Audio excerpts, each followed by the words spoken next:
Hi, I'm Michael Shoulders, and this is the Book Cafe, where we pair the creators of children's books with their consumers, teachers, and family. If you like the content, you may want to subscribe. All you have to do is click the red subscribe link below the window. So, joining me today in the cafe is Brad Herzog. Brad, welcome to the Book Cafe. How are you? I'm good. How are you? I'm doing well. You're in California? I am. Sunny California. Sunny here in Tennessee. I've enjoyed a couple more people. I've invited a couple more people, so let me bring them in. This is Rich. So Rich is an ELA, AKA English Language Arts teacher, and he is in New York. Rich, you got your video working today? And also, I'm going to bring Amy. I have another family that's joining us. So joining us now from Colorado is Amy. Hi, Amy. Hi, how are you? Who's that handsome boy beside of you? Hello. This is my son, Brendan. Hey, Brendan. Meet Brad Herzog. Hi, Brad guys. Herzog is in California. Hello. And there's Rich. Hey, Rich, how are you? Good. How are you, Mike? Good. Brad's up on your screen now. He's talking to us from California. It's good to have all of you here. I got my mug of beverage. We'll call it beverage. So, real quick, Rich, Brandon, Amy, Brad Herzog, and Mike Shoulders. Hey, Brad, I have a question for you. You've written widely, from children's books to magazine articles to nonfiction books. Tell us just a little bit about your career. Sure. My career has been, I started out as a sports writer for a very small newspaper, I don't know, almost 30 years ago. And for a while, I thought that I wanted that to be my career. I dreamed of writing for Sports Illustrated and that sort of thing. I ended up writing about a dozen articles for Sports Illustrated, but somewhere along the line, real early, I realized that I was more interested. I was just still interested in sports, but I was interested in a lot of things. And I sort of made that my career mantra. So I started writing children's books because I worked at Sports Illustrated for Kids a little bit one summer. I wrote for educational publishers that went to schools. I wrote this book called The Sports 100 really early on, which is a ranking of the 100 most important people in sports history. And actually, I just saw it. I don't know if you guys do this, but when I look at people's backgrounds on Zoom, I always look to see what books are on their shelves. I found one of mine on some shelf in CBS this morning, so that was kind of fun. Yeah, there you go. But anyway, then I started writing for Sleeping Bear Press, which I've written 18 books for them, which is a bunch of often very really cool alphabet books about various sports: baseball, football, soccer, golf, the Olympics, how to protect the environment. I have one called W is for Welcome. There's P is for Putt. I have one book called W is for Welcome that celebrates immigrants and all the challenges and contributions of immigrants, which I think is a really important subject right now. But I've also written 3 travel memoirs about traveling around the country for adults. These are 300 or 400-page books, very philosophical and autobiographical. I've written co-authored civil rights memoirs. I've self-published books about various things. So my career has been all over the map, and a lot of authors don't do it that way. They focus on one particular thing and they stick with it, and that works for a lot of people. I'm not sure if this has worked for me or not, but I've got about 50 or so books out there, and I find that I write better when I'm interested in what I'm writing about, and this is the way I've gone about it. Brendan, what sort of stuff do you like to read? Oh, there you go. I normally like to read a lot about adventure and mystery. That's kind of more my thing. And so I kind of like to learn about, I also really like learning about World War II, World War I, Civil War. I like to learn about that and a lot of history. But I mostly read about adventure and mysteries. Brad, your book that I have over here over my shoulder, Francis and Eddie, that's a bit of history there, isn't it? Yeah, it's a true story from the 1913 U.S. Open Golf Championship, where this unknown 20-year-old golfer named Francis we met and his 10-year-old caddy, the only one who would carry his bag for him, shocked the world. And spoiler alert, they won the whole thing. And I really do Brendan, I like history too. I find that and Zach Pullen is the illustrator of that. He's one of my favorite, good friend and a great illustrator. I find that history is often more interesting than fiction. And I like to. I wrote most of the stories I wrote for Sports Illustrated were historical.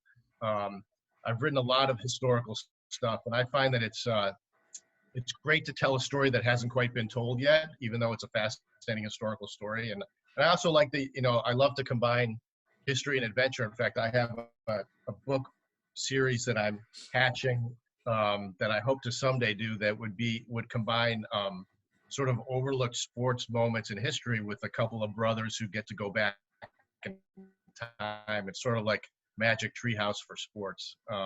And I think that would be a lot of fun, because I think people do like to learn. Anyone can make up a story, and that's not easy, but to tell a good story that really has not easy either. And I think that's often more important. Well, Rich, you work in a school. You're an educator, correct? Yes, I am. What grade? Currently, I'm a sixth grade ELA instructor. Brendan, what grade? I'm fifth. Going into sixth? Yes. All right, so it's a match. Matchmaker. Rich, you have Yes. an unusual summer job, don't you? I do. I currently, for the last 10 years, to relax over the summer, I work at the National Baseball Hall of Fame in Cooperstown. I'm a visitor service, so I walk the halls and talk baseball, and they actually pay me for it, which I love. That's a great job. So, do you have anything that you want to bring up? Well, a few. I have taught third grade and fourth grade, and along that way, I have done many of the ABC books, including K is for kick, H is for home run, and I believe it's T is for touchdown. Those were in my classroom catalogs and libraries. I still have them in my sixth grade one as a nice, easy read. But I also have been interested in Murphy's Ticket. Which, What is that? What is that? well, currently in Chicago, they're talking about the GOAT in basketball, but long before the GOAT in basketball, there was a famous GOAT that dealt with the Chicago Cubs baseball team. There you go. Murphy's Ticket. You know, I don't know about. I heard of the curse. You know, just out on the fringe. But how did it start, Brad? You wrote a book about this? I did. I was really excited. So I grew up in Chicago. I live in California now, but I grew up in Chicago.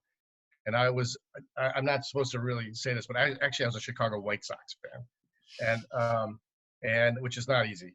And, but I always was a fan of both. And you can't not love the Cubs after they went 100, what was that, 108 years. 108. Yeah, without a championship. And I was so excited when they won the World Series. It was one of my favorite moments in sports ever. And in fact, when I used to talk to people about my golf book, Francis and Eddie, and about that championship, I would often say I think it's the greatest championship story in sports history. And then I would always add, unless the Chicago Cubs ever win the World Series. And then they won it, and I was so excited when Sleeping Bear Press called me soon after and asked me if I would write a book about the Chicago Cubs Billy Goat curse that started in 1945 and went many decades. And so I wrote a rhyming picture book in the same rhyme scheme as actually Casey at the Bat. And I got to write about the goofy beginnings of the curse, the years and years of misery for Chicago Cubs fans, and then the glorious end of the curse in 2016. So it's absolutely one of my favorite books. Hey, Brandon, on a scale of 1 to 10, 10 being absolutely yes, 1 being no, where do you think the scale is that Brad Herzog cried when they won the championship and broke the curse? On a scale of 1 to 10, knowing what you know about him now. Maybe, probably a 9. You think a 9? Yeah. Yeah. You're actually almost exactly right, because I did tear up, but I wanted to hide it. So it was probably not quite a 10, but it was a 9. Yeah. There's a, I put together, my son Jesse, who's great with video, and I put together a book trailer for Murphy's Ticket, where we sort of told the story, and then we used interspersed real video of people reacting when the Cubs won the World Series, people who have been waiting for 60 years for something like this. And it was, I mean, it makes you tear up. People, like grown men, were crying. I Bill saw Murray the was video. crying, yeah, I saw the video. yeah. Brad, I watched it too, and I still tear up every time I watch that final play from Bryant to Rizzo. Yeah, yeah. And I'm so jealous, by the way, Rich, of your summer job. I think the Baseball Hall of Fame is one of my absolute favorite places on earth. The greatest sporting Hall of Fame in the world, I always explain when I talk Yeah. at the Hall of Fame. Uh, For me, I started working there. I had a very rough 3rd grade class, and I said I needed something to relax. So I decided, it's like, I'll work at the Hall of Fame. So I started working there on Sundays just to relax myself for the rest of the school year, and they asked me to come on for the summers. So I still do that. It's fun, and you never know who you're going to meet. Yeah, I'm sure. I did research there once, actually. I wrote a Sports Illustrated story about Jackie Robinson's first minor league baseball game, which was amazing. And I got to go and sort of in the research in the library area with my white gloves and stuff and do research. That was really cool. Well, Brad, it's interesting because I have a question here. I don't know if you can read. I have a card, and it says, "What is your research process? Internet, library, online, visiting the Hall of Fame?" It's sort of all of the above. It depends on the book. The internet is huge for any author. The research that used to take days now takes minutes. And it's been a huge boon. You have to be careful of what's true and what's made true. So you have to sort of double check sources, but that's been great. But when I did my travel memoirs, I've done 3 books where I've traveled around the country in an RV, and I go to tiny little towns with interesting names, and I write about the history there and the people there and my own reflections there. That's obviously got to be done in person. And most of these towns, especially for my first book, which was sort of pre-internet, you can't really find stuff on the internet. You got to go to the local library history section and find stuff there. And you got to talk to people. If I'm writing, mostly I'm writing about the people. So I have to be invited into their living rooms, complete stranger invited into their living rooms, and get their real story from their, and sort of try to write down a description while I'm asking them questions and all that. So it really depends on the book. But research, on my last travel memoir, I traveled around for a month, but I had done about 2 months of research before I even started the trip. And I had about 100 pages of research sitting in the passenger seat next to me as I was traveling around. So research is a huge part of what I do. But isn't that as a writer myself, I find that part of the joy in writing is doing the research and finding these Easter eggs. You go, wow, no one's going to know this. Yeah. Brendan, the last smokestack on the Titanic, if you look at the cover of my book, Tears for Titanic, does not have smoke coming out of it. Do you know why, Brendan? No, I don't. I do. Brand, who knows? I Rich, do. You do? Why, Brad? I think it was just for show, right? It was kind of fake, a fake smokestack, right? It was a fake. Yeah. Now, when I find something like that, Brad, that's what I want to put into, a book, something that the kids are going to go, wow. Yeah, when I did my H's for Home Run alphabet book, I know, maybe Rich knows more than I do, but I think I know almost everything there is to know about baseball. But I did my research anyway, and one thing I found was that in the earliest days of baseball, and Rich, you can correct me if this is wrong because I've been saying this story for years, but in the earliest days of baseball, the home plate wasn't a a pentagon. It was a circle. It was a dinner plate. That's why they call it home plate, like 160 years ago. I did not know that, and I think that's a really cool nugget of information to throw into a book like that. So even if you think you know everything there is to know, you still learn something. I hope I'm right about that. That is true. Yeah. One of those weird aspects of the long game of baseball. Yeah. Rich, what are you leaning against? What is that? This is my teaching chair now that I'm off, and it is wrapped in my Chicago Cubs waiting for the season to start blanket. Yeah. All right. Well, listen, we thought we'd have some fun. So I'm going to put this on speaker view. So it's going to go back and forth. Maybe it might be a hot mess because the lag. I may just keep it on gallery view here. Brandon has some things he wants to know about Brad. Brandon, is that right? Yes. Are you just curious about the man? Yes. All right, wait. Let me put on my Zoom hat. Okay, hold on. Okay. We call this the lightning round, and Brandon has some questions he's going to ask, and I'm actually going to put it into gallery view because I've got a stopwatch. I'm going to give him 40 seconds. He was told 30, but I bet he has a ton of questions he wants to know about you, Brad. So, Brandon. Okay.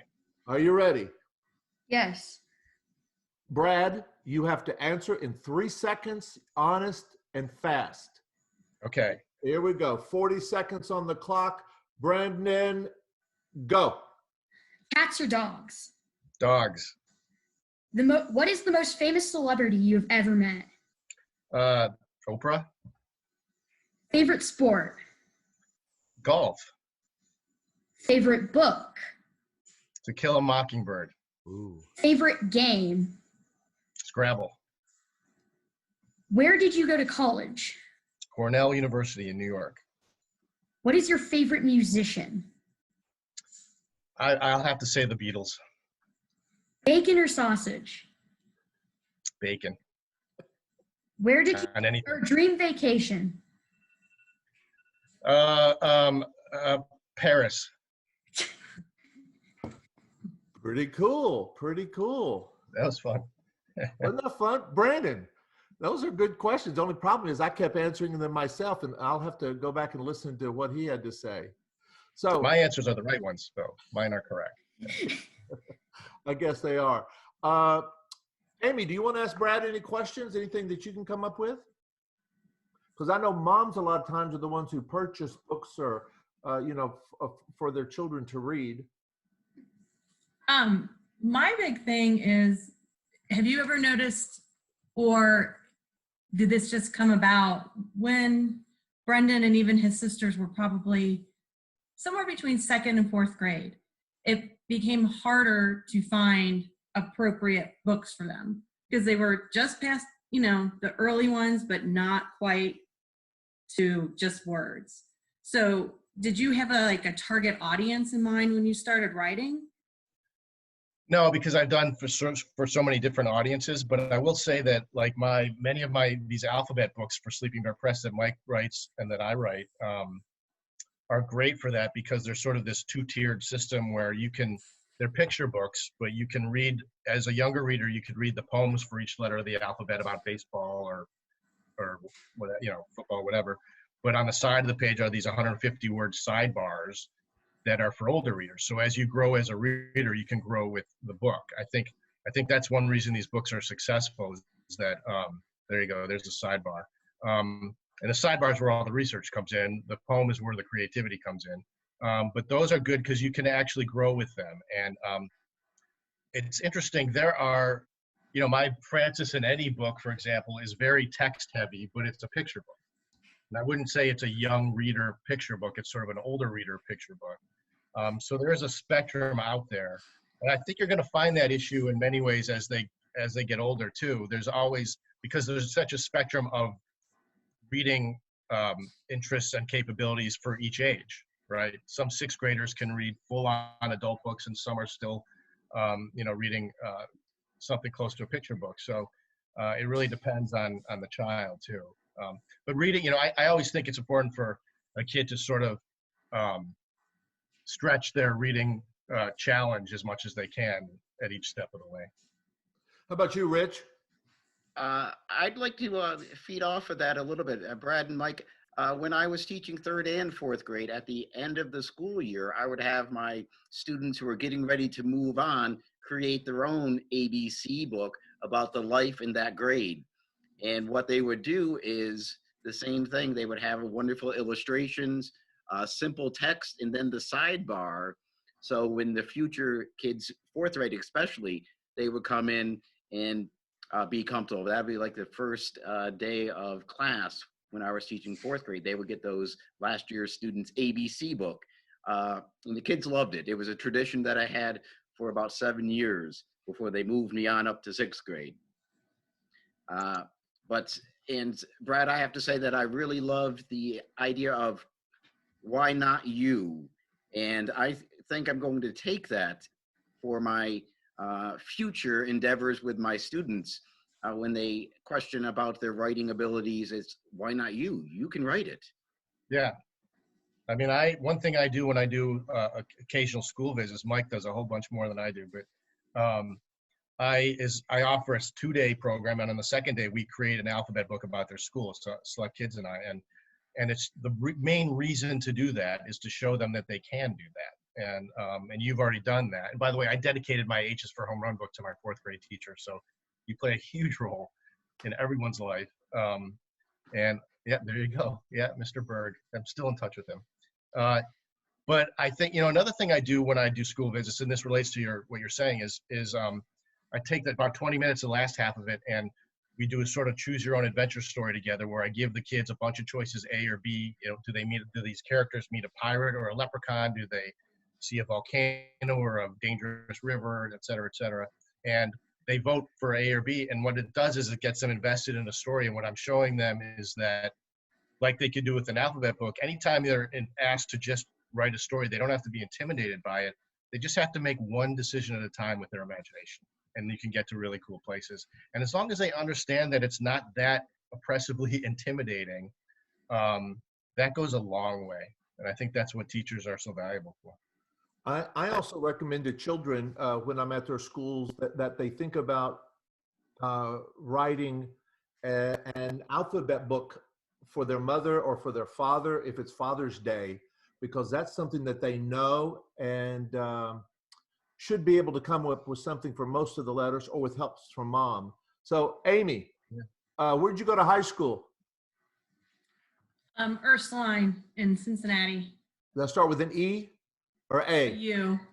A U. Oh, okay. U. Ursuline. Mm-hmm. All right.